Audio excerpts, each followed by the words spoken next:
Hi, I'm Michelle Gussow, and this is something straight out of my mind. So it was 1971. I preface that because I was 7 years old. Goes back a very long way. And it was summer, and my mother had gotten this bee in her bonnet about sending me and my younger sister to day camp. Not a prospect that thrilled me. I'm not a day campy type of person. Playing kickball every day was not my thing. I was terrible at it, as every other little sport they dreamed up for us to do. And what could possibly be worse than this day after day after day? The camp had this idea that we were going to go to a place in the state called Spring Mill State Park and have an overnight camping, you know. Anybody who knows me, even at that age, the idea of sleeping outside on the ground with whatever could have been crawling around was not an appealing thought. But just like with the day camp, my parents told me how much fun I was going to have, and it's like, well, have you done it? Well, no, but we know, trust us. And the one thing interesting about it is it involved a long bus ride. And that had me totally confused. And the reason being is because at the time, I attended Spring Mill Elementary School.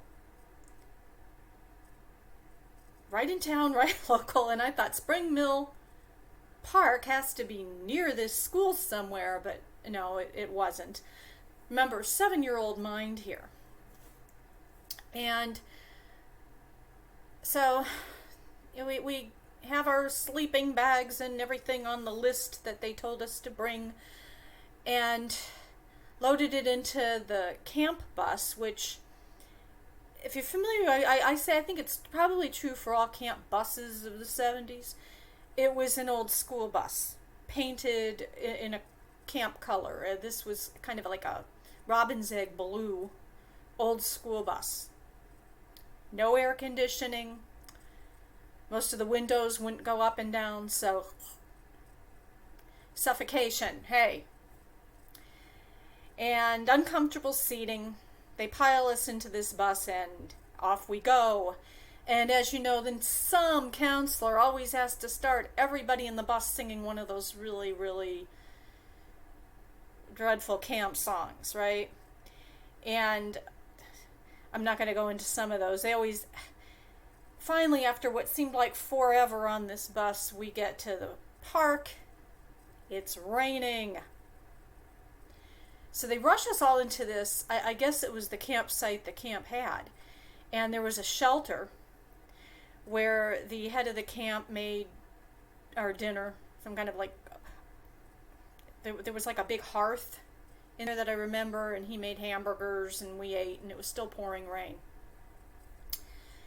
And so they put us all back on the bus, and there's this thought that, hey, they're going to give up, they're going to take us home. No. The distinguished camp leader, I'm going to tell you, I don't remember last name. His name was Les. If Les happens to see this, if Les is still around, I'm not blaming you for the outcome of the trip. Nothing like that, but I am going to credit Les with ingenuity. And he made the deal. I guess there was a lodge at the park. And I remember we paraded in through this main room. It looked like a huge, giant living room. I remember that. And we had to quietly go down. And we went down a flight of stairs, and there was like a dining hall. And we spent the night camped out in the dining hall, which made it a little better. Real bathrooms and, had the night. Rather have the cold, hard floor with the sleeping bag than wet, soggy ground or bugs or whatever, like I said, was down there. And so the next morning, they made us breakfast. We got packed on the bus, and I'm like, we're going home. Yay. Then they stopped us someplace. Now, at that age, I already kind of had an aversion to museums and quote unquote attractions where they, walk you through somewhere and what was even worse, there were some museums you went to and they gave you these headphones and there'd be this voice just droning on and on. I couldn't stand it. To this day, I hate anything with the headphones. But no headphones on this, but they take us in, and I'm going to tell you that there is no question that my memory is not like a videotape. It is very much like Swiss cheese on this. And I don't know the order of things. And I just remember, because the most impactful thing that happened was meeting the spacesuit at this place. I didn't know where we were. And I'm putting it that way because walk in, spacesuit. That's my memory of it. And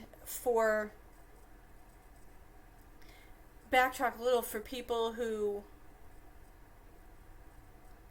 don't know, and I guess it was relatively new at the time, it was the Gus Grissom Museum. And Gus Grissom is an astronaut from Indiana who tragically perished in the terrible Apollo 1 accident. And so they had this museum. I knew nothing about this accident prior to that. And I actually didn't know anything about the space program. I knew so little about the space program that I didn't even know it was called the space program. I didn't know we had anything called the space program. What I knew is that we went to the moon every once in a while, and that it preempted everything I wanted to watch on TV. That's what and so I don't remember the order of things, but learning that this spacesuit went to a deceased astronaut, but it was standing up in a glass display case, and it felt like there was somebody in it. I mean, I don't mean like you're looking at a mannequin in a suit in a window or something. It felt like there was somebody in this spacesuit, and I was completely freaked out. It was one of those things where I was like, no. It's still looking at me, no.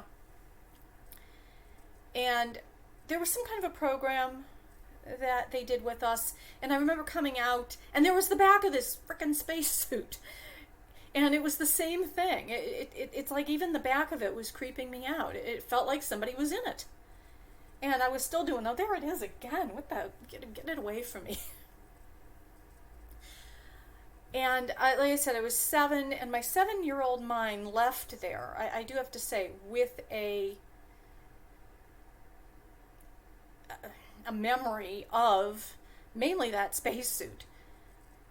But just a completely misguided conception of the person. I'd left there thinking that he had passed away in an explosion that had happened on a moon launch. That the capsule that was in the museum, which I guess was the Molly Brown, that he'd gone to the moon in that. I mean, completely, disconnected things. But what remained with me was that spacesuit. And that just stuck with me. It was like a blip of a disturbance that kept happening in my brain, like over and over.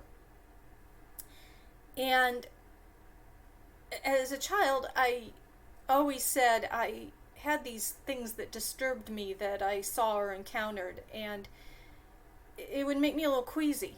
And it went all the way from queasy to really feeling really sick to my stomach. And this was somewhere in between. And that whole bus ride home, it was kind of like, oh, God, spacesuit. There's somebody within it. Just this whole thing.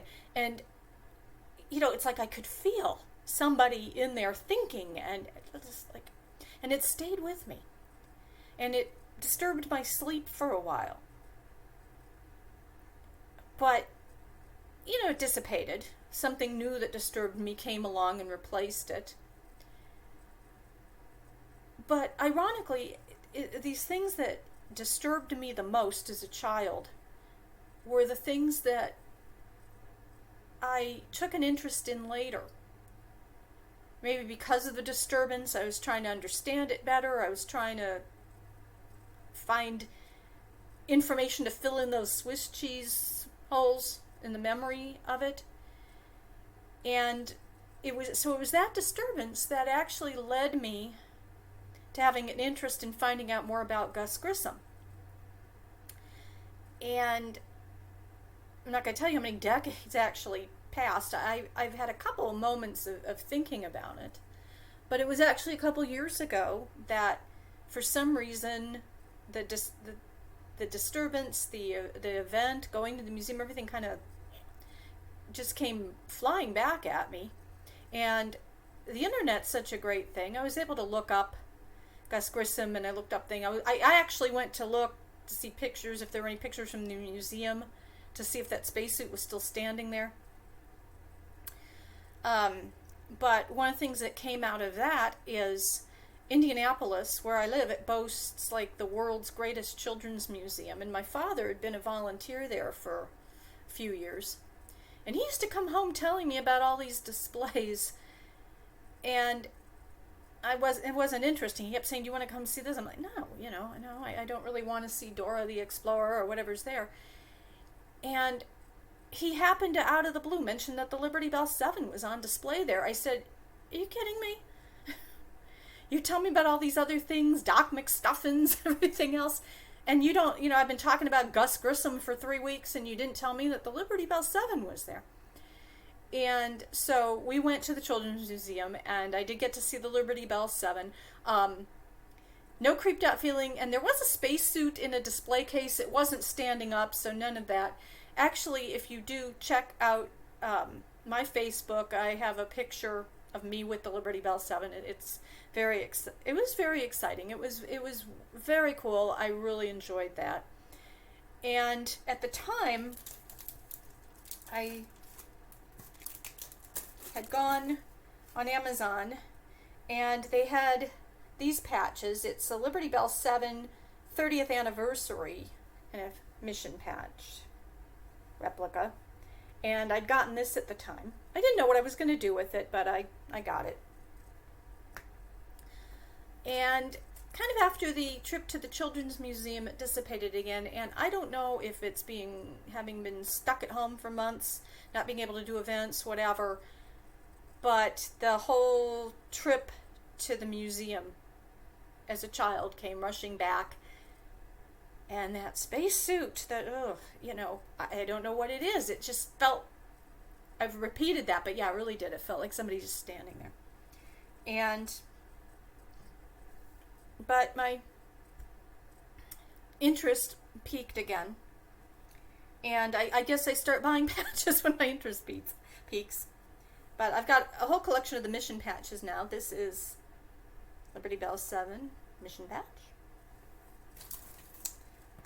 We have the Molly Brown Gemini. Or as actually I'm discovering, I never knew it, but a lot of them say Gemini. And of course the tragic Apollo 1 mission patch. We also lost Ed White and Roger Chaffee. So I say I have my full mission patch collection. It was interesting because when you have an interest now, what can you do? You can go on social media and find other people with the same interests. So at this point too, I can give a shout out to the Gus Grissom fan club group on Facebook. If anybody from that group is watching the video, say hi in the comments. Also, anybody who's been to the museum in the past, 40 years, share your experience. I think I saw in that group that the somebody posted pictures of that spacesuit standing in the case. But let me know your thoughts on it, and I am going to go back. I'm planning to make a revisit. I wonder if it's going to feel like The Haunting of with Kim Russo, where celebrities go back to the place of their haunting. But I will certainly, I want to do a segment of my interview show On the Couch with Michelle Gussow. I want to do a segment there. But like I said, if you've been there, let me know. And again, a shout out to the group. I don't even know. I was going to say, I will probably let everybody know when I'm going to go back, and if people would like to join me when I retake the tour, that would be absolutely awesome. And we'll see what happens with somebody teased me about the woo-woo beams coming off the suit. One last thing, I actually was going to wear this for the video. I'd gotten this, but you couldn't see the emblem on camera. But I found the t-shirt, Mercury 4. This was at Teespring. I have a line there too, and the link for my line is in the description. The only thing I've got to say on the way out is I've been noticing the quality of this video looks like those videos we all saw from outer space and all the moon missions. So I guess it's finally appropriate. I've had a lot of fun talking to you today. I hope you've enjoyed the story, my reminiscing, even with a little bit of rambling. But I will see you next time I have something straight out of my mind.